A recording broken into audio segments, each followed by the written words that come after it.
Alamin kung paano i-link ang iyong TikTok shop sa Big Seller. Buksan ang Big Seller, maaaring i-link ang shop mo gamit ang setup wizard.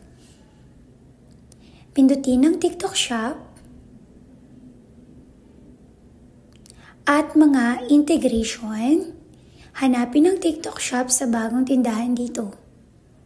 Kailangan nating ilagay ang pangalan,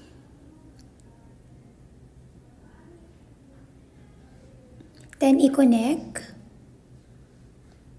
Kung hindi mo mabuksan ang pahina ng authorization, maaaring may dalawang dahilan. Ang unang dahilan ay gumagamit ka ng VPN. Palitan mo lang ang iyong VPN setting mula root sa global kung hindi pa rin gumagana. Pagkatapos mong baguhin ang VPN setting, tignan mo lang ang iyong DNS. Pindutin ang tatlong tuldok, i-click ang settings. Piliin ang Security and Privacy Security. Pagkatapos hanapin ang DNS setting dito, mas mainam na piliin ang Google Public DNS. Pagkatapos na muling bumalik sa Big Seller, pindutin muli ang Connect. Kailangan nating piliin ang uri ng account. Halimbawa, Malaysia, pindutin ang Next.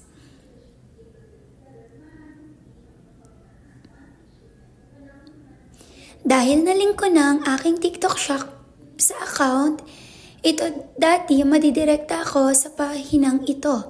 Pero kung itong unang pagkakataon na ililink mo ang iyong TikTok shop sa Big Seller, kakailanganin mong ilagay ang account at password. Pagkatapos nito, pindutin ang Click Authorize. Tagumpay na nailink sa Big Seller.